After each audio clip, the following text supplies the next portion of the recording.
Hello guys, welcome back to my channel. In this video we will discuss about the teaching aptitude और ये competitive exams के लिए सबसे best video होने वाली है। क्योंकि इसमें हम कुछ भी इधर उधर की बातें नहीं करेंगे। फर्स्ट ऑफ ऑल बिल्कुल पॉइंट टू पॉइंट बात होएगी और हाँ इसमें हर एक चीज़ इंक्लूड होएगी। बट हाँ देखो, जो एमसीक्यू क्वेश्चन होते हैं उसमें क्या होता है कि आपको कंसेप्ट क्लियर होना चाहिए।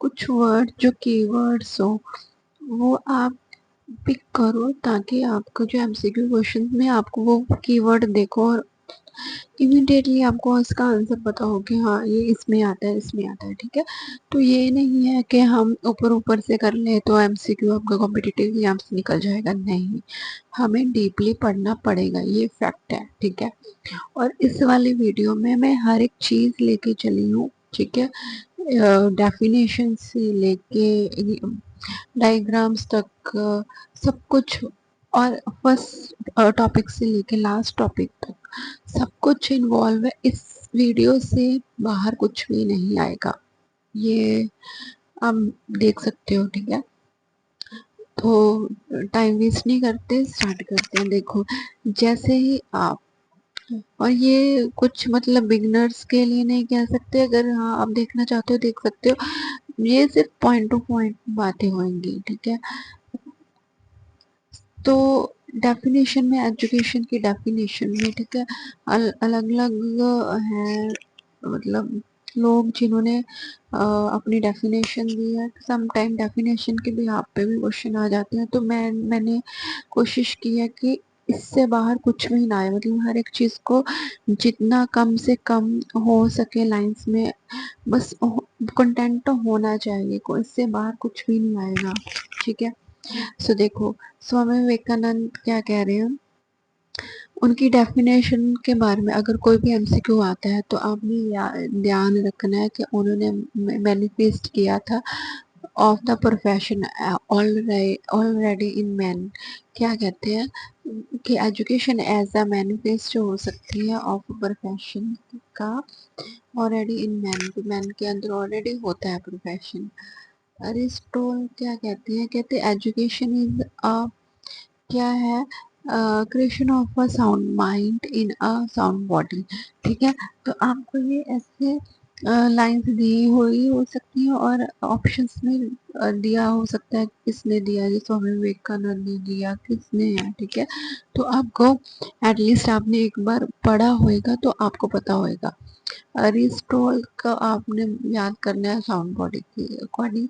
और जो स्वामी विवेकानंद है उन्होंने किसके बारे में कहा है, बेनिफिट। मतलब कुछ कुछ वर्ड्स, कुछ कुछ कीवर्ड्स आपको पता होना चाहिए। देखो, यही सबसे बेस्ट मेथड है याद करने के लिए, क्योंकि आप कितना ही सिलेबस कर लोगे। ठीक है, बट हाँ कीवर्ड्स को ध्यान रखना है रिलेट करने में। हर्निच ने क्या कहा था, कहते education is a natural harmonious and progressive of development. ठीक है, जिसमें नेचुरल हारमोनियस की बात की हो वो किसने कहा है, हर्निच ने कहा है। जॉन डुई क्या कहते हैं, कहते हैं एजुकेशन क्या है, power by which man is able to control his environment and fulfil his possibility. ये चीज याद रखनी है। जॉन डुई क्या कहते हैं कि कंट्रोल कर सकता है एक इंसान अपने एनवायरनमेंट को और फुलफिल कर सकता है पॉसिबिलिटी। ठीक है, देन प्रोबल, ये इम्पोर्टेंट है, मोस्टली आता है। ठीक है, प्रोबल लाइंस लिखी होती है, वहाँ पे आता है कि प्रोबल ने क्या कहा, कुछ लाइंस। ठीक है, डेफिनेशन आपको पता होनी चाहिए। एजुकेशन इज अ प्रोसेस, एक ऐसा प्रोसेस है by which the child develop it's inner potential in a manner so as we participate meaningfully in the external environment। ठीक है, क्या कह रही है कि मतलब जैसे कि चाइल्ड डेवलप होता है, ठीक है, उनकी जो इसकी जो इनर पोटेंशियल होती है, ठीक है, मैनर, सो वो क्या है, पार्टिसिपेट मीनिंगफुल। तो वो जो इनर डेवलपमेंट होएगी उसका इफेक्ट क्या होगा, एक्सटर्नल एनवायरनमेंट पे भी पड़ेगा। ठीक है, तो ये ध्यान रखना है। ये किसने कहा था, प्रॉबल ने। ठीक है। इसके बाद UNESO, इसके फुल फॉर्म आपको पता होनी चाहिए, United National Education Scientific and Cultural Organisation. ठीक है, यहाँ पे जस्ट मैं आपको एक दिखाने के लिए क्यों सेलिब्रेट करते हैं 5 अक्टूबर को, बट इंडिया में हम सेलिब्रेट करते हैं एज अ टीचर डे 5 सितंबर को। क्यों? क्योंकि उस टाइम पे क्या था, जो डॉक्टर सर्वपल्ली राधाकृष्णन है उनके कारण क्या है, हम 5 सितंबर को क्या करते हैं, सेलिब्रेट करते हैं टीचर डे। ठीक है। स्वामी विवेकानंद को किसके साथ आपने रिलेट करना है, मैनिफेस्ट के साथ। अरिस्टोल को आपने रिलेट करना है साउंड बॉडी के साथ। हर को क्या करना है, नेचुरल हार्मोन के साथ। एंड जॉन डे को किसके साथ करना है, कि ये अपनी की जो पॉसिबिलिटीज है उसको फुलफिल करता है। एंड फोबल क्या कहता है, अगर आप इनर आप पोटेंशियल को करोगे तो उसका इफेक्ट क्या होगा, आउटर इन्वायरमेंट पे होगा। ठीक है, इसे क्लियर। ये आपका फर्स्ट, हाँ, जो डेफिनेशन थी वो क्लियर हो गई। ठीक है। अब इसके बाद जो मेजर फिलोसफी और अप्रोचेस इन द एजुकेशन। ठीक है, अब फिलोसफी के रिगार्डिंग एजुकेशन में बहुत सारे क्वेश्चन आते हैं, बहुत सारे क्वेश्चन आते हैं। ठीक है, तो आपने बस ये चीज ध्यान रखनी है, जितने भी क्वेश्चंस आएंगे तो एक चीज ध्यान रखनी है पहले तो, कि बहुत वास्ट है। ठीक है, all aspect of the education such as aim, object, curriculum और teacher, या method, या teaching books, या display, सब सभी के सभी affected होते हैं, influenced होते हैं by the philosophy। ठीक है, फिलोसफी के ऊपर ही एजुकेशन डिपेंड होती है। मतलब मोस्टली ऐसे क्वेश्चन आते हैं कि हाँ, फिलोसफी एजुकेशन के साथ लिंक्ड है या नहीं, उसके ऊपर डिपेंडेंट है या नहीं। हाँ, फिलोसफी के बिना एजुकेशन नहीं है, बस ये आप ये चीज ध्यान रखना, मतलब मस्ट है एजुकेशन और फिलोसफी, ये कहीं पे भी आए तो मस्ट है। सो बेसिक क्वेश्चन क्या है एजुकेशन के, वाई, हाउ एंड व्हाट, क्यों जरूरी है, कैसे जरूरी है और क्या कर सकते हैं। ठीक है, ये क्वेश्चंस के बारे में पूछा जा सकता है कि हाँ 3 क्वेश्चंस कौन कौन से हैं। ठीक है, और मैंने कोशिश की जितनी भी पॉसिबिलिटी हो सकती है क्वेश्चन बनने की, वो सारी एमसीक्यू आपको कंसेप्ट में क्लियर हो जाएगा, क्योंकि कंसेप्ट जब क्लियर हो जाएगा तो आपको कहीं से भी एमसीक्यू आ जाए वो आप सॉल्व कर दोगे। ठीक है, हम हाँ, इसके जो अप्रोचेस में, ठीक है, तो आइडियलिज्म है, फिलोसफियर में आइडियलिज्म है। आइडियलिज्म जब भी बात आएगी उसमें आपने ध्यान रखना है कि किससे ड्राइव हुआ ये, आइडल से, और किसके बारे में बात करेगा ये, माइंडसेट पे। ठीक है,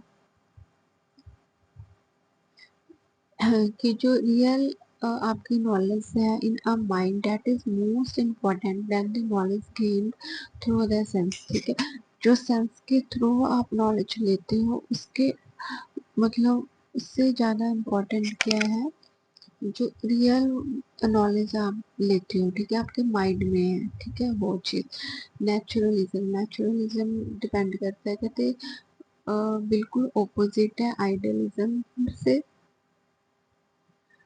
ये जो फिलोसफी है वो बिलीव करती है nature alone represent the entire reality. ठीक है, कि नेचर ही है जो सारी सारी रियलिटी को रिप्रेजेंट करती है। ठीक है, ये इम्पोर्टेंट। देन प्रिग्मेस्टिकिज्म, ये इम्पोर्टेंट है, इसके रिगार्डिंग बहुत सारे क्वेश्चंस बनते हैं, एमसीक्यू करोगे तो इसके रिगार्डिंग एक आधा क्वेश्चन तो आपको मिल ही जाएगा। ठीक है, तो ये क्या मतलब है, जब बस आपने ये चीज ध्यान रखनी है, प्रैक्टिस और एक्शन। जहाँ पे भी एक्शन लोगे, एक्शन की बात होगी, वहाँ पे किसका बात होगी, प्रिग्मेस्टिज्म के बारे में बात होगी। ठीक है, जिसमें हम यूटिलाइज करते हैं, ठीक है, क्या हमारे लिए इम्पोर्टेंट है, गुड है, और when ever is good is useful, कैसे उसको यूज करोगे। ठीक है, बस आपने ये चीज ध्यान रखनी है कि जो टिज्म है वो फोकस करता है एक्टिविटी और डूइंग पे, कुछ करने पे, कर्म पे। ठीक है, देन कंस्ट्रक्टिव, कंस्ट्रक्टिव का मतलब है लर्न एक्टिविटी कंस्ट्रक्टिव नॉलेज, जो लर्नर है वो क्या है, गेन करता है, कंस्ट्रक्ट करता है, इकट्ठा करता है नॉलेज को।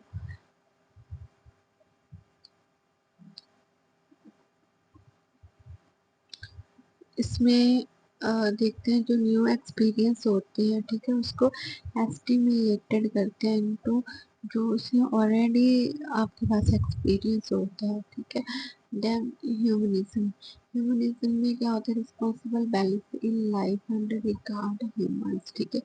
Balance in life and regard humans मतलब ऑब्वियसली ह्यूमन के रिगार्डिंग होएगा। इसमें क्या होएगा, ह्यूमन ही है जो कि as a centre and measure of all activities, ठीक है। और ह्यूमनिज्म की बात हो रही है तो ऑब्वियसली इसमें ये बिलीव करते हैं वेलफेयर ऑफ ऑल ह्यूमंस पे, ठीक है। देन रैशनलिज्म, आपको ये वर्ड्स के मतलब पता होने चाहिए बेसिकली, क्योंकि यही वर्ड्स तो कंफ्यूज करते हैं। वहाँ पे इन्हीं वर्ड्स के वहाँ में मतलब नहीं पता होता तो एमसीक्यू हमें से सॉल्व नहीं होते। रैशनलिज्म क्या क्लेम करता है, इसके three claim that there are significant ways in which our concept and knowledge are gained independently of senses experience।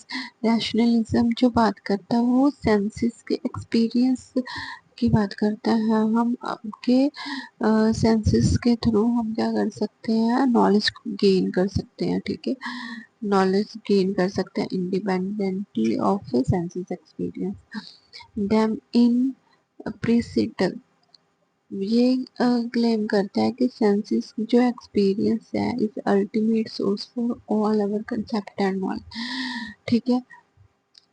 तो ये सेंसेस की बात करता है, इम्प्रीसिस, ठीक है। तो ये किसके बारे में बात करते हैं, सेंसेस के एक्सपीरियंस की बात करते हैं कि जो भी आप कंसेप्ट एंड नॉलेज आप लोगे वो किसके थ्रू लोगे, जो मेन सोर्स है वो क्या है, आपके सेंसेस ही है। एग्जिस्टेंटलिज्म, ये क्या करते हैं, फिलोसफी है individual existence freedom and choice के बारे में। देन बिहेवियरिज्म, ये क्या करता है, कहते हैं it assume that learner is a passive organism who may be conditional to learn new behaviour, ठीक है। एक पैसिव है जो मतलब बिल्कुल एक्टिव नहीं है, एक लर्नर क्या है, जो चीज बिल्कुल एक्टिव नहीं है, जिसको किसी चीज की नॉलेज नहीं है, ठीक है। हु मे बी कंडीशन, उसको ऐसे कंडीशनल मतलब कंडीशन में डाला जाए, क्या कह सकते हैं, ठीक है, ताकि वो न्यू बिहेवियर को लर्न करे, सीखे।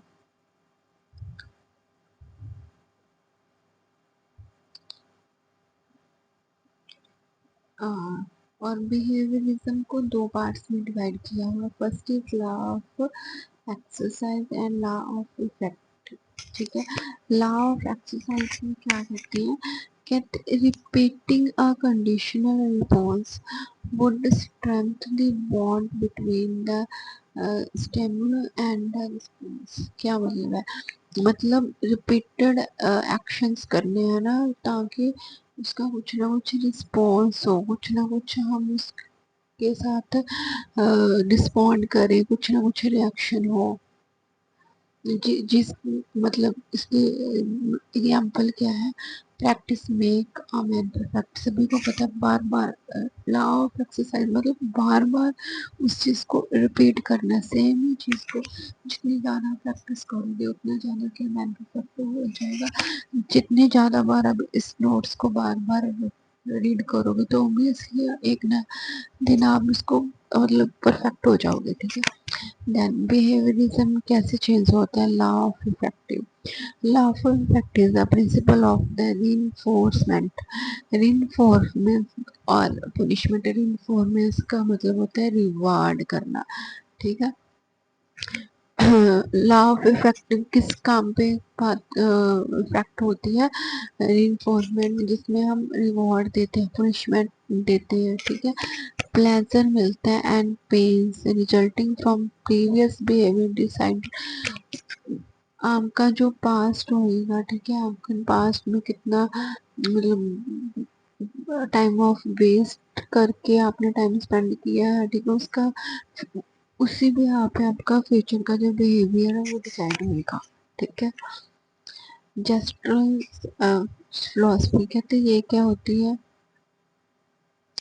It believe that the whole is greater than the sum of its part, ठीक है, सारा ग्रेटर देन होता है एज कम्पेयर टू इसके पार्ट्स करना। For example in a human body there are cell, एक ह्यूमन बॉडी में क्या होते हैं, सेल होते हैं, टिश्यू होते हैं, ऑर्गन होते हैं, सिस्टम होते हैं, the sum of all this component, मतलब जो ह्यूमन बॉडी होती है वो ग्रेटर बड़ी है एज कम्पेयर टू छोटे छोटे पार्ट्स। एक आम आपकी टूट गई, अलग हो गई, तो उसका कोई काम है नहीं, आपका हाथ अलग हो गया, कुछ काम का है नहीं, सभी के सभी पार्ट्स जो जुड़ते हैं तभी बॉडी बनती है, तो वो हमारे लिए यूजफुल होती है, ठीक है, तो ये चीज़ कह रही है। आई होप सो आपको ये चीज़ें समझ आ गई होंगी, आपको जो इसके साथ कीवर्ड्स हैं वो समझ आ गए होंगे, ठीक है। मैं पॉइंट टू पॉइंट बात करना चाहती हूँ, मैं नहीं चाहती कि आपका टाइम वेस्ट हो, मतलब इधर उधर की बातें करके, ठीक है, बड़ी बड़ी बातें करके। सो नेक्स्ट हम देखते हैं इसके बाद एडवांस ऑर्गेन मॉडल, कि इसमें क्या कहते हैं, this model is given by, ये पूछ सकते हैं कि ये मॉडल किसने दिया था, ये मॉडल किसने दिया था, डेविड एस्बेल ने दिया था। Who is one of the educational जो फिलोसफी थे वो थे, ये थ्योरी मीनिंगफुल है, वर्बल लर्निंग है, ठीक है, इसमें मतलब थ्री कंसर्न है क्या, हाउ नॉलेज इज ऑर्गेनाइज, कैसे नॉलेज ऑर्गेनाइज होती है, how the mind work to the process new knowledge, कैसे न्यू नॉलेज पे काम करता है हमारा माइंड, ठीक है। Then how teacher can apply this idea about the curriculum and learning when they present new material to student, ठीक है, तो वो जो करिकुलम हमने फर्स्ट स्टेप में बनाया था उसको कैसे एक टीचर अप्लाई करता है इसके बारे में बात होगी, ठीक है। Then the model is design to strength student, combinative structure, combinative word जब भी आएगा दैट मीन्स आपने ध्यान रखना है कि वो किसके बारे में बात करेगा, थिंकिंग के बारे में बात करेगा, ठीक है। सिंटैक्स इसको थ्री फेजेस में डिवाइड किया हुआ है, ठीक है, बिल्कुल पॉइंट टू पॉइंट बात है। देखो फेज वन में पूछ सकते हैं कि फेज वन में क्या है, इसमें क्या है, presentation of the advance organiser, second phase में क्या है, presentation of learning task of the material, third में क्या है, कॉग्निटिव ऑर्गेनाइजेशन। आप थ्री फेज के बारे में पूछ सकते हैं कि क्या है, ठीक है। हाँ, आगे है important concept of in education and इसके जो प्रोपोनेंट हैं वो, ठीक है। सो जब भी बेसिक एजुकेशन की बात हो या फिर क्या हो, वर्धन वर्धा एजुकेशन सिस्टम की बात हो तो वो किसने दिया था, महात्मा गांधी ने, ठीक है, याद रखना है, बेसिक जो एजुकेशन है वो किसने दी थी, महात्मा गांधी जी ने। फिर then learning to take place in nature from nature, nature में ही जगह पे रह के उसी से ही सीखना, ये किसने कहा था, रविंद्रनाथ टैगोर। आपको कीवर्ड साथ में साथ आप याद करते रहो, ठीक है। बेसिक एजुकेशन की बात की थी महात्मा गांधी जी ने, और जो नेचर की बात की थी वो की थी रविंद्रनाथ टैगोर ने। इंटीग्रेटेड एजुकेशन को मतलब इकट्ठा करना एजुकेशन को, वो किसने करा था, श्री अरबिंदो ने, ठीक है। देन नेक्स्ट है focus on the spiritual, spiritual की जब भी बात होगी वो किसने कहा था, डॉक्टर सर्वपल्ली राधा कृष्ण है, जिसके ऊपर हम 15 सितंबर को हम टीचर डे सेलिब्रेट करते हैं, ठीक है। Then education to transfer human mind की बात किसने की थी, वो कृष्णा मूर्ति ने बात की थी, किसकी, ह्यूमन माइंड की, जिसमें ट्रांसफॉर्मेशन की बात हुई वो किसने की थी, कृष्ण मूर्ति ने। देन एक्सपीरियंटल लर्निंग, जिसमें एक्सपीरियंस करने की बात हुई वो किसने कहा था, जॉन डेवी ने कहा था। सेल्फ एजुकेशन की बात जब भी आई तो मारिया ने कहा। देन जो किंडर गार्डन वो है, ठीक है, सेल्फ एक्टिविटी है, क्रिएटिविटी है, सोशल कॉर्पोरेशन की बात किसने की थी, प्रोबल ने की थी। नॉन फॉर्मल लर्निंग की बात किसने की थी, सियो ने कही थी। आपको ये कीवर्ड्स और साथ में उनके नाम याद होने चाहिए, ठीक है, इसके ऊपर भी एमसीक्यू बन सकते हैं। देन कॉल लर्निंग साइकिल, आपको सारा ए टू जेड मटेरियल यहाँ पे मिलेगा, कोई भी कंसेप्ट ऐसा नहीं होगा कि इस वाली वीडियो से बाहर होगा, ठीक है। अगर आप यूजीसी नेट की तैयारी कर रहे हैं तो ये वीडियो आपके लिए बेस्ट है, ठीक है। तो बेसिकली जो कोबल लर्निंग है उसमें 4 स्टेजेस होती हैं जो बताती हैं process of the experimental learning, ठीक है।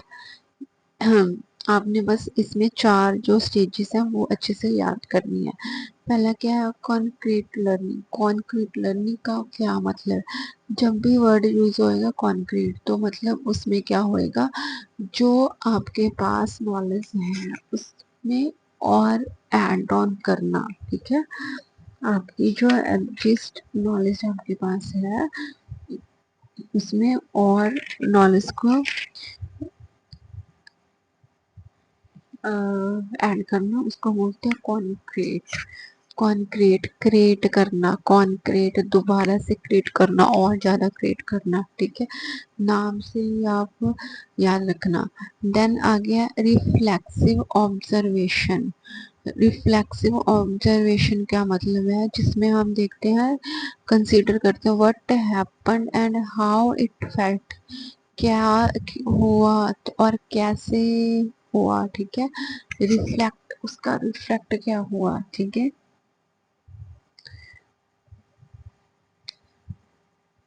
ठीक है, तो ये भी आपको पता होना चाहिए, जिसमें हम इसी में रिफ्लेक्टिव में बात करेंगे, मॉडिफाई करने की बात करेंगे हम, ठीक है।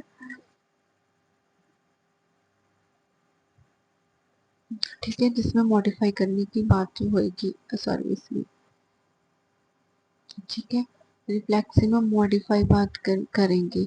देन एब्स्ट्रिक्ट, एब्स्ट्रिक्ट का क्या मतलब है, formulating theory or concept based on the reflexive and the experimental, जिसमें हम क्या करेंगे, जो उसने यहाँ पे, ठीक है, देखो यहाँ पे जो उसने जिस नॉलेज थी उसमें ऐड ऑन कर दी, इसमें क्या उसने मतलब जो उसको लगा उसको मॉडिफाई हो गया, ठीक है। देन एब्स्ट्रैक्टिव में क्या हो रहा है, एब्स्ट्रैक्टिव में क्या करेगा, वो अपने जो उसका पहले वाला एक्सपीरियंस था और जो उसने न्यू मॉडिफाई किया उन दोनों का जोड़ करके क्या बना, एब्स्ट्रैक्ट, ठीक है। देन लास्ट में क्या है, एक्टिव एक्सपेरिमेंटल। एक्टिव एक्सपेरिमेंट का क्या मतलब, देखो एक तो नॉलेज उसके पास पहले थी, मतलब सपोज क्या है, आप जो जीसी नेट की तैयारी कर रहे थे सपोज, ठीक है, कुछ नॉलेज तो आपको पहले थी, क्योंकि पोस्ट ग्रेजुएशन की बात हो रही है तो हम उसी फील्ड में पेपर दोगे जो आपने पोस्ट ग्रेजुएशन कर रखी है। यहाँ पे देखो कुछ नॉलेज तो आपको पहले थी स्टेप 1 में, स्टेप 2 में क्या हुआ, उसमें आपने क्या किया, मॉडिफाई किया है ना, मतलब कुछ चीजें जो पहले कुछ और थी आपको पता चला अच्छा ये चीज ऐसे नहीं जैसे थी, ठीक है।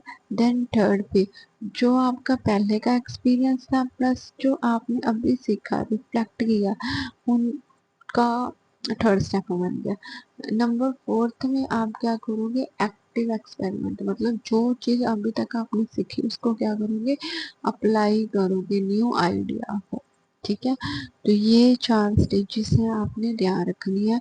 कॉन्क्रीट क्रिएट मतलब जो आपके पास एग्जिस्ट नॉलेज है उसमें न्यू एक्सपेरिमेंटल एक्सपीरियंस को क्रिएट करना, रिफ्लेक्ट करना, उसको मॉडिफाई करना, एब्स्ट्रैक्ट दोनों का कॉम्बिनेशन। एक्टिव का मतलब जो भी अभी तक आपने 3 स्टेप किए उसको मिला के जो आप न्यू आइडिया को क्या करोगे, अप्लाई करोगे, वो क्या है, active experimentation, clear. Then next आप यहाँ पे देख सकते हो सेम वही चीज है, बस आपको देखो इसमें ना एक चीज ये चीज है कि कोई पर्टिकुलर ऐसे नहीं है स्टेप 1 स्टेप 2 स्टेप 3 स्टेप 4। कुछ जो बिल्कुल बिगिनर है देखो वो तो यहाँ से स्टार्ट करेंगे स्टेप नंबर 1 से। कुछ जो क्लास लेंगे आएंगे हो सकता है उसने पहले प्रीवियस क्लासेस ज्वाइन कर रखी हो, थोड़ी सी नॉलेज हो, मॉडिफाई पहले से कर रखा हो। और इसके बाद जो थर्ड लेवल पे होंगे हो सकता है उसके पास नॉलेज भी थी, उसने और क्लासेस ले रखी थी। अब क्या है वो दोनों का प्लस करके फिर थर्ड स्टेप पे आ जाएंगे, फिर फोर्थ स्टेप पे भी आ सकते हैं। ठीक है, फोर्थ स्टेप पे कौन आएगा, जिन्होंने पहले मतलब जिसके पास पहले भी खुद नॉलेज थी, पोस्ट ग्रेजुएशन कर रखी थी, उसने क्लासेस भी लगा रखी है, उसने पेपर भी दे रखा है। ठीक है, थर्ड में मतलब उसने पेपर भी दे रखा है, तो वो सीधा क्या करेगा, वो सीधा अप्लाई ही करेगा अपने न्यू आइडियाज को। ठीक है, having a actual experience, reflect उसको जो एक्सपीरियंस किया उसको मॉडिफाई करने का, then learning from the experience, abstract में जो भी उसने एक्सपीरियंस से सीखा वो चीज, देन एक्टिव में वो क्या करेगा, ट्राई करेगा। ठीक है, आपको मॉडल के रिगार्डिंग आपको कोई भी एमसीक्यू क्वेश्चन आ जाए 101% अगर आपने ये वीडियो देख रखी है सभी के सभी क्वेश्चन आप निकाल दोगे। देन देखो अभी भी बस नहीं, अभी भी और चीजें हैं। क्या चीजें हैं, कॉन्क्रीट में क्या होता है आप फील करते हो। ठीक है, रिफ्लेक्टिव मतलब आप वॉच भी करते हो, पहले फील देन वॉच। एब्स्ट्रैक्ट में आप थिंकिंग करना स्टार्ट करते हो, फिर एक्टिव में क्या एक्शन आता है, डूइंग। Is it clear. ठीक है, तो ये चीज अभी भी नहीं क्लियर, डोंट वरी, पूरा पूरा कंसेप्ट क्लियर करेंगे, बिना क्लियर किए आपको जाने नहीं देंगे। फर्स्ट चैप्टर टीचिंग एप्टीट्यूड, कोई भी क्वेश्चन आ जाए आप निकालोगे। इसके बाद अगली वीडियो में हम एमसीक्यू क्वेश्चन करेंगे, और कोई भी इस वीडियो से बाहर आ जाए तो फिर मेरे को कहना। ठीक है, देन देखो यहाँ पे एक्टिव एक्सपीरियंस है, यहाँ पे रिफ्लेक्टिव ऑब्जर्वेशन है। रिफ्लेक्ट का मतलब हमने पीछे पढ़ा था वॉच करना, एक्टिव का मतलब क्या होता है, डूइंग। ठीक है, यहाँ पे कॉन्क्रीट एक्सपीरियंस है, यहाँ पे क्या एब्स्ट्रैक्ट है। ठीक है, तो देखो ध्यान से, अकोमोडेटिंग, अकोमोडेटिंग का मतलब होता है जहाँ तो फीलिंग्स ट्रू होगी, जहाँ वो चीज क्या होगी, गलत होगी। ठीक है, एक्टिव, एक्टिव मतलब एक्टिव लास्ट पे हम यूज करते हैं है ना, कि हाँ एक्शन परफॉर्म करते हैं। अब एक्शन परफॉर्म करने के बाद या तो ट्रू होएगा, पेपर दिया, पेपर या तो आप पास हो गए या फेल हो गए, एक ही उसकी आउटपुट आएगी इतना सब कुछ करने के बाद। ठीक है, देन ड्राइविंग, ड्राइविंग का मतलब होता है कि आपके पास एक ही पॉइंट पे बहुत सारे वेज हैं, बहुत सारे वे मतलब आपके साथ बहुत सारे ऑप्शंस हैं। बहुत सारे ऑप्शंस मतलब आप किसी भी पॉइंट पे आपके पास बहुत सारे ऑप्शंस, कोचिंग के बहुत सारे ऑप्शंस हैं। आप यूट्यूब से पढ़ो, या आप सेल्फ स्टडी करो, या आप ऑनलाइन बैच लो, या ऑफलाइन बैच लो, मतलब आपको जहाँ पे खड़े हो वहाँ पे बहुत सारे रास्ते निकलते हैं, उसको बोलते हैं। ठीक है, देन कन्वेरिंग, इसका मतलब होता है कॉमन पॉइंट, जब आप किसी न किसी रिजल्ट पे आ जाते हैं। ठीक है, एसिमिलेटिंग का क्या मतलब होता है, एसिमिलेटिंग का मतलब होता है कि आप वो आइडियाज को कलेक्ट करते हैं। ठीक है, और हाँ इसके रिगार्डिंग भी क्वेश्चन आते हैं कि यहाँ पे बोला जाता है एस और ए का कॉम्बिनेशन, इसको क्या बोलते हैं। जहाँ पे बोला जाता है कि हाँ जो ड्राइविंग है उसमें कौन कौन से टॉपिक आते हैं। ठीक है, तो आपको ये चीज पता होनी चाहिए। अकोमोडेटिंग, ठीक है, अकोमोडेटिंग में है ट्रू एंड फॉल्स, मतलब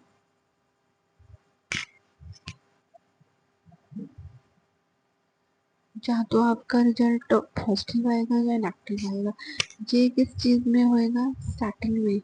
ठीक है। स्टार्टिंग में हमने क्या पढ़ा था, कॉन्क्रीट। कॉन्क्रीट जो आपका न्यू एक्सपीरियंस है, ठीक है, उसके उस पे ये चीजें होएगी, जहाँ फिर जो आपका लास्ट का एक्शन था एक्टिव, ठीक है, उसमें ये चीजें थी, ठीक है।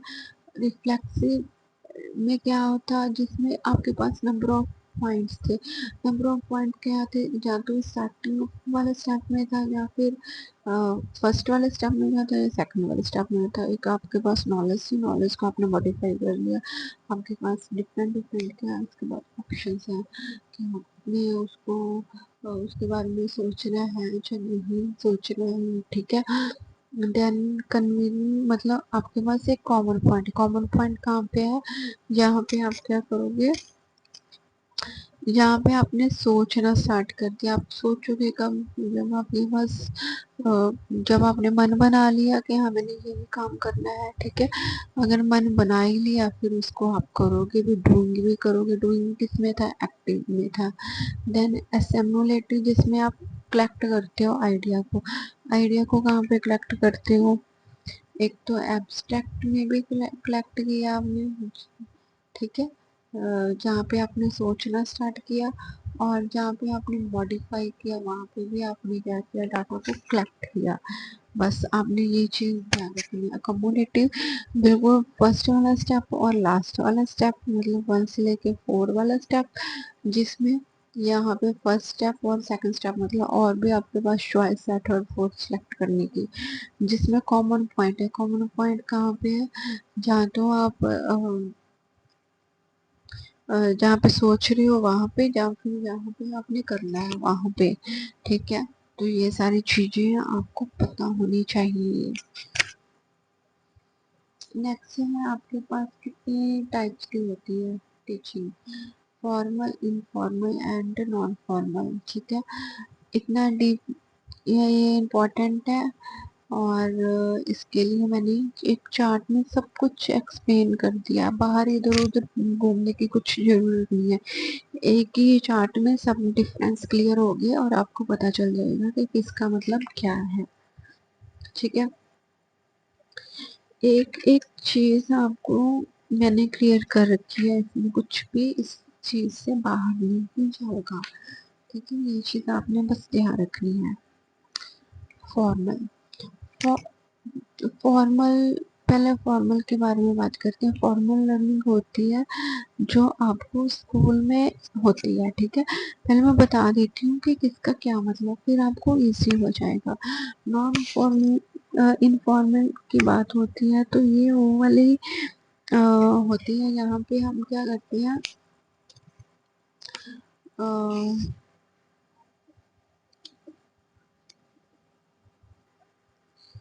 ये नॉन फॉर्मल लर्निंग वो होती है जो आप स्किल को इम्प्रूव करने के लिए, ठीक है, स्पेसिफिक स्किल को इम्प्रूव करने के लिए यूज करते हो। इनफॉर्मल होती है जो आप अपने मतलब सेल्फ के लिए, खुद के लिए आप लर्न करना स्टार्ट कर देते हो, ठीक है। तो वो चीज़ है।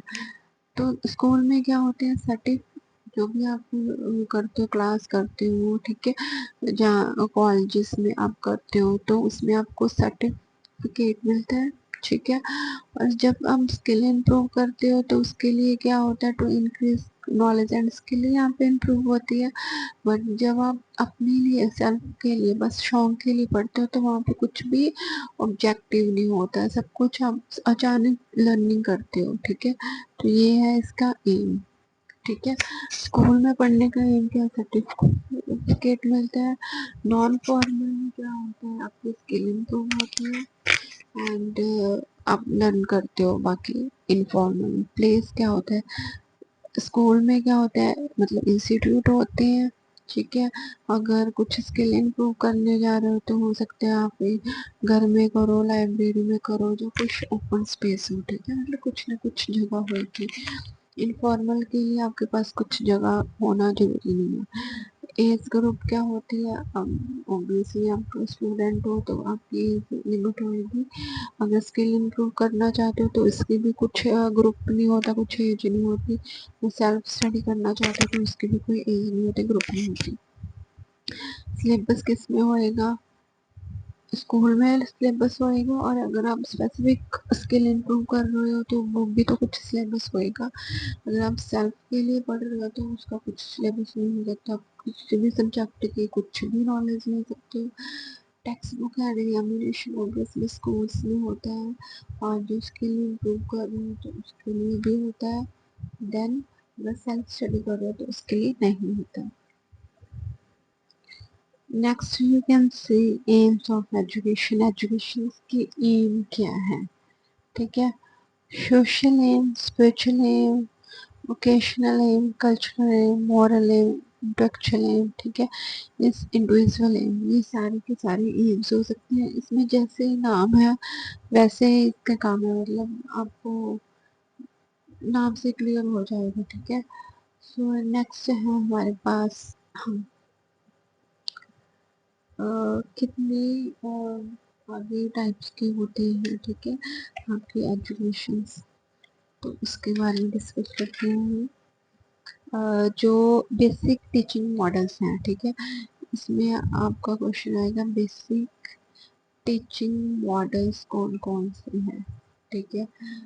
आप पहले है पेडालॉजी, एनालॉजी एंड मोटालॉजी, ठीक है। बस आपने ये चीज़ ध्यान रखनी है, जो पेडोलॉजी है वो होती है स्कूल लेवल पे, ये होती है हायर एजुकेशन, ये होती है सेल्फ के लिए, ठीक है। अब स्कूल में आपको पता है कि टीचर लीड करती है, एक टीचर होता है और बाकी सारी क्लास होती है, टीचर लीड करता है, ठीक है। ये क्या होता है, यूनिट डायरेक्टर होता है। यूनिट डायरेक्टर मतलब समटाइम क्वेश्चन पूछ लेते हैं बच्चे भी, या बच्चों को भी क्वेश्चन इन्वॉल्व करते हैं टीचर, है ना। तो ये चीज़ है। हाँ, आपने ये चीज़ ध्यान रखनी है कि ये किसने लेके आया, जे एफ हर्टबर्ग ने 1776 से 1841, ठीक है। ये चीज आपने इसका याद रखना है। देन एंटोलॉजी क्या है, एंटोलॉजी में क्या होता है, टीचर का रोल होता है बट लर्नर का रोल भी ज़्यादा होता है, ठीक है। ये क्या होता है, बाई या मल्टी डायरेक्टर होता है, ठीक है। एक टीचर है, देखो इसको भी आंसर दे दिया, इसको भी आंसर, ये भी क्वेश्चन पूछ रहा है, ये भी क्वेश्चन पूछ रहा है, आपस में भी ये इंटरलिंक कर रहे हैं, ठीक है। तो ये वाला कंसेप्ट कौन लेके आया, ये वाला मॉडल से मॉडल बोलेंगे, ये वाला मॉडल कौन लेके आया, मेलकॉल्म लेके आया 1917 में। देन लास्ट में है हुटागोजी, हुटागोजी है जो सेल्फ डिटरमाइन करता है, लर्नर सेंट्रल अप्रोच होता है, अपने आप के लिए लर्न करता है, ठीक है। टीचर इज अ लर्नर, जैसे कि एक टीचर है वो भी एक लर्नर है, वो भी पहले सीखता है। Then learner is learner, learner तो है ही। ये कौन लेके आया,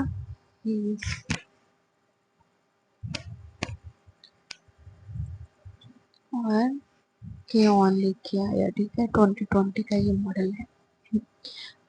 आई होप सो आपको इतना समझ आ गया होगा। देन आगे है लेवल ऑफ टीचिंग, ये है लेवल ऑफ टीचिंग। इसको मैंने सिर्फ एक डायग्राम में लिया है, क्यों, क्योंकि मैं यहीं पे आपको बता दूंगी इसका की पॉइंट कौन सा है, ठीक है। फर्स्ट वन यहाँ से स्टार्ट होता है, ये लोअर लेवल है, ठीक है, ये है मिडल, ये है अपर, अपर लेवल, ठीक है।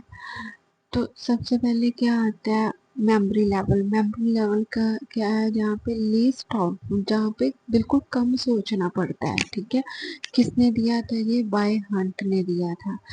मेमोरी लेवल जो होती है वो रोट पे मतलब रट्टाफिकेशन पे होती है, जैसे कि टेबल याद करने स्कूल में बिल्कुल स्टार्टिंग वाला एज टाइम होता है। एबीसी, एबीसी का कुछ लॉजिक नहीं है, वो रट्टा है कि ए के बाद बी, बी के बाद सी, कुछ लॉजिक थोड़ी ना है, ठीक है, रट्टा है। तो ये स्कूल लेवल पे जैसे होता है काम, ठीक है, बिल्कुल स्टार्टिंग का जो टाइम पीरियड होता है वहाँ पे मेमोरी लेवल, जहाँ पे नोट लर्निंग की बात हो, रेक्टिफिकेशन की बात हो, चिल्ड्रन की बात हो, ठीक है, टीचर सेंट्रल अप्रोच की बात हो, ऐसे एमसीक्यू क्वेश्चन में अगर ये कीवर्ड दिखते हैं आपको, दैट मीन वहाँ पे मेमोरी लेवल की बात हो रही है।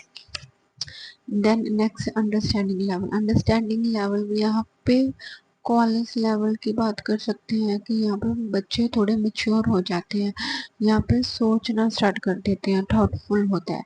किसने दिया था ये? मर्सन ने दिया था, ठीक है। यहाँ पे क्या है, क्वेश्चन पूछना स्टार्ट कर देते हैं।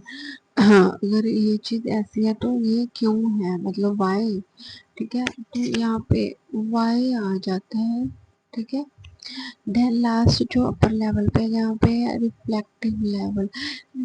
लेवल का मतलब ये है यहाँ पे मॉडिफाई, यहाँ पे फीडबैक होता है, यहाँ पे क्या होता है, थिंकिंग होती है, ठीक है, ज़्यादा थिंकिंग होती है बाय दी। हर्टबर्ट ने ये लिया था, हर्टबर्ट ने दिया था, जहाँ पे हम एडवांस लेवल पे प्रॉब्लम सॉल्व करते हैं, ठीक है, यहाँ पे हम अपना दिमाग यूज करते हैं। अगर ये वाला कुछ भी कीवर्ड्स है, थिंकिंग के बारे में बात हो रही है, प्रॉब्लम सॉल्व की बात हो रही है, लर्नर सेंट्रल की बात हो रही है, ऐसे कुछ कीवर्ड्स है तो वहाँ पे आपका आंसर आएगा रिफ्लेक्टिव, ठीक है। आई होप सो आपको ये चीज़ समझ आ गई होगी। देन है objective of teaching. Objective of teaching में आपने ये ब्लूम्स टेस्टोनॉमी के बारे में पढ़ा होगा, ये इम्पोर्टेंट है बहुत ही ज़्यादा, ठीक है। देखते हैं कि क्या चीज़ है, पहले आपको पता होना चाहिए कि कैसे ये काम करता है।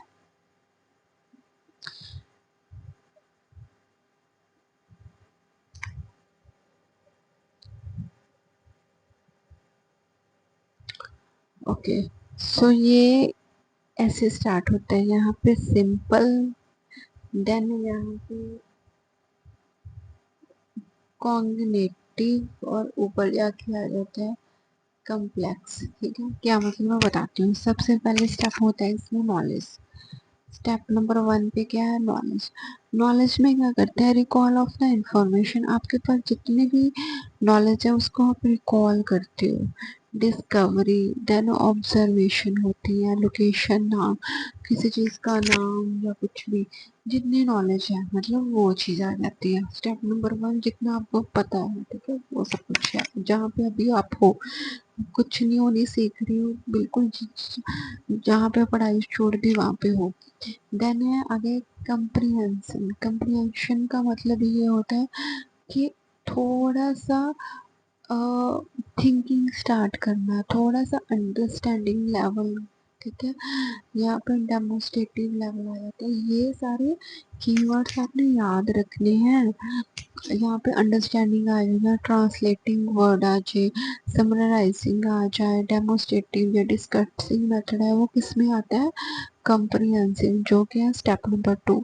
स्टेप नंबर 3 है एप्लीकेशन। यहाँ पे अब कॉग्निटिव अप्रोच स्टार्ट होगी, सोचने वाली अप्रोच स्टार्ट होगी।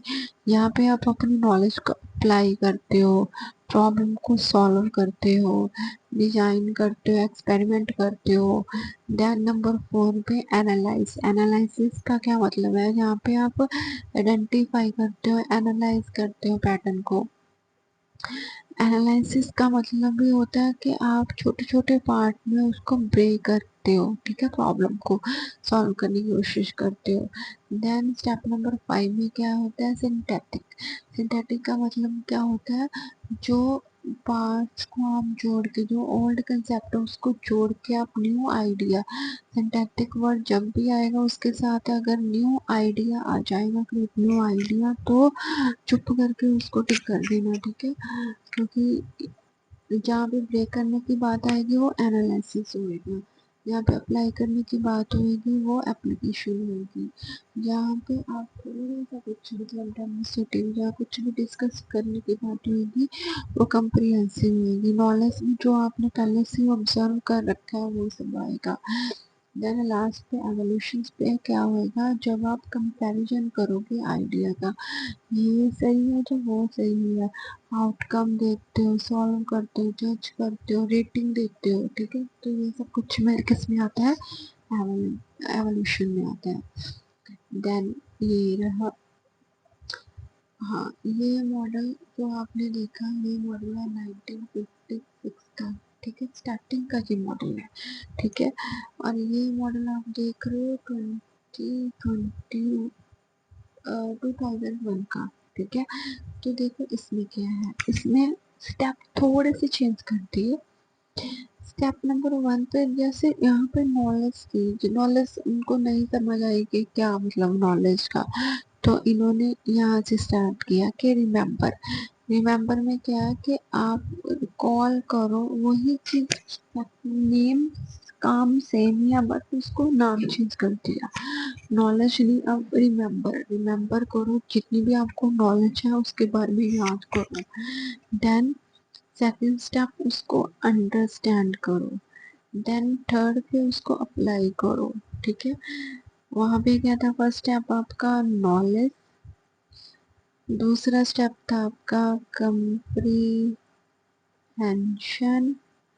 देन थर्ड था आपका एप्लीकेशन, देन नंबर 4 पे क्या था, एनालाइज करना, देन नंबर आगे क्या था, सिंथेटिक, ठीक है। यहाँ पे क्या था, एनालाइज करने के बाद छोटे छोटे पार्ट में ब्रेक करने के बाद उसको एवेल्यूट करो, ठीक है। देन इसके बाद क्या था, वहाँ पे था एवोल्यूशन, और यहाँ पे क्या क्रिएट, मतलब जो आपको पता चल गया ये ट्रू है या फॉल्स है, मतलब ठीक है या गलत है, उसके बिहाफ पे क्या करो, न्यू आइडिया को क्रिएट करो, ठीक है। अब देखो ध्यान से इस वाले फिगर में, यहाँ पे क्या था, ये 1956 के 2001 की है, नॉलेज को चेंज कर दिया रिमेम्बर के साथ, कंप्रीहेंशन को चेंज कर दिया अंडरस्टैंडिंग के साथ, एप्लीकेशन को चेंज कर दिया अप्लाई के साथ, एनालिसिस एनालाइज, सिंथेटिक यहाँ पे एवोल्यूशन हो गया, यहाँ पे क्रिएट हो गया। Is it clear, Bloom taxonomy clear हो गई, क्या है इसमें, बिल्कुल कुछ भी डरने की बात नहीं थी इसमें, ठीक है। बाकी इसके बाद इसको 3 पार्ट्स में डिवाइड कर दिया, ठीक है। कॉन्ग्रेटिव, कॉन्ग्रेटिव वर्ड जब भी आए मतलब आपकी थिंकिंग की बात हो रही है उसमें, ठीक है। आगे इफेक्शन की बात हो, मतलब उसमें आपके माइंड की बात होगी, देन यहाँ पे साइकोमीटर की बात आएगी, देन वो फिजिकल अप्रोच की बात हुई, ठीक है, कैसे बताएंगे आपको। देखो सबसे पहले क्या है, कॉन्ग्रेक्टिव, कॉन्ग्रेक्टिव वर्ड जब भी आप देखो तो आपके माइंड में वर्ड क्या आएगा, थिंकिंग या नॉलेज, जब भी आपको एमसीक्यू क्वेश्चन कॉन्ग्रेक्टिव वर्ड दिया जाए तो मतलब क्या होता है, थिंकिंग या नॉलेज, ठीक है, जिसमें इन्वॉल्व होगी स्किल की बात होगी, नॉलेज की बात होगी, ठीक है। यहाँ पे आपने चीज बस ध्यान रखना है कि पॉइंट क्या ध्यान रखनी है कि इंटेलेक्चुअल डेवलपमेंट की बात होगी, थिंकिंग की बात होगी, रीजनिंग की बात होगी, और प्रॉब्लम सॉल्विंग की बात कहीं पे भी होगी, चुप करके टिक लगा देना कॉग्निटिव डोमेन में, ठीक है। देन इसके लेवल पे मतलब आ सकता है क्वेश्चन, ठीक है, कि किसके बाद क्या है, फर्स्ट RUAAEC, RUAAEC, ठीक है। आपको कीवर्ड याद रखना है, आर फॉर रिमेम्बर, यहाँ पे आप इफेक्ट को कॉल करते हो, यू अंडरस्टैंड, अंडरस्टैंड करते हो, ए पे अप्लाई, एवोल्यूशन ये आपने जब भी अब भी हमने पढ़े हैं, ठीक है। जो 2021 का मॉडल है ये तो सब कुछ वही है।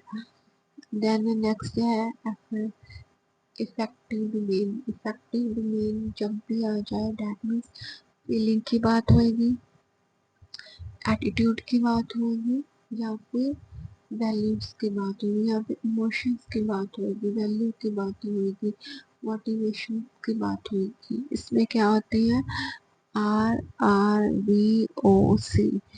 रिसीव करते हैं, रिस्पॉन्ड करते हैं, वैल्यूइंग होती है, ऑर्गेनाइज होता है, देन कैरेक्टरिस्टिक्स होता है। ठीक है, RRBOC, receive, respond, value, organised and characteristic.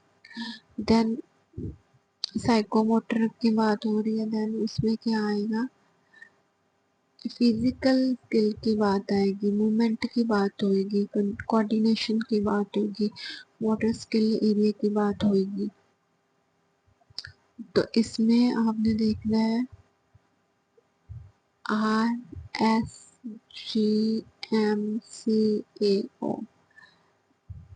P, perception, S for set, guided response, mechanism, complex adaptation, then organism। ठीक है, तो ये सारी टॉपिक है इसमें। देन क्या है, मैक्सिम्स ऑफ टीचिंग में सिर्फ मैंने यहाँ पे एक पॉइंट हेडिंग दिया है, बस उसको एक्सप्लेन किया है। क्या क्या है इसमें, कहते प्रिंसिपल होते हैं डेट मेक, जो टीचिंग होती है उसको बहुत ज़्यादा इफेक्टिव बना देती है, मीनिंगफुल बना देते हैं, स्टूडेंट सेंट्रल अप्रोच बना देती है। ठीक है, फ्रॉम नो टू अननोन, ये एक टीचर के लिए बेस्ट है।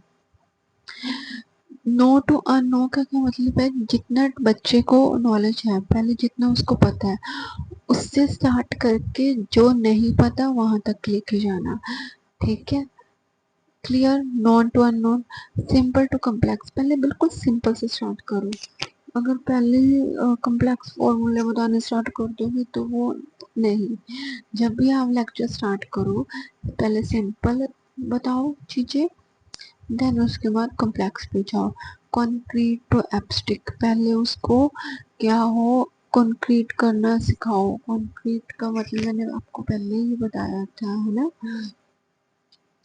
उसको पहले देखने दो, एब्स्ट्रैक्ट का मतलब उसको फिर सोचने दो, फील करने दो उस आइडिया को। कंप्यूटर मतलब वही है कि जो आपके पास नॉलेज है, ठीक है, उसमें और नॉलेज को मतलब ऐड ऑन करना। एब्स्ट्रैक्ट का मतलब कि आप आइडिया सोचना स्टार्ट कर दो, पर्टिकुलर टू जनरल। ठीक है, टीच सिंप्लीफाई, मतलब एग्जाम्पल फर्स्ट हो, देन उसके फिर उसको रूल एंड जो भी उसके प्रिंसिपल है उसके बारे में बताओ। होल टू पार्ट, ठीक है, पहले एक बार ओवरव्यू दे दो कि आप इस चैप्टर में ये चीजें पढ़ रहे हो, देन उसको क्या करो, ब्रेक डाउन कर दो। पहले इजी क्यों लेके जाओ, फिर उसको लास्ट में डिफिकल्ट, नेड़े मतलब पास में, और फिर उसको दूर में, मतलब पहले बिल्कुल फेमिलर करवा दो जो टॉपिक के बारे में आप बता रहे हो, फिर उसके बाद जितना मतलब कॉम्प्लेक्स चीजें होंगी वो उसके बारे में बताओ। ठीक है, तो ये सारी चीजें यही है, इंडिकेट टू इंडिकेट। ठीक है, देन मेथड ऑफ टीचिंग, दो तरह के मेथड होते हैं, एक तो होता है टीचर सेंटर अप्रोच, एक होता है लर्नर सेंटर अप्रोच। ठीक है, तो इसके बारे में हम पढ़ते हैं।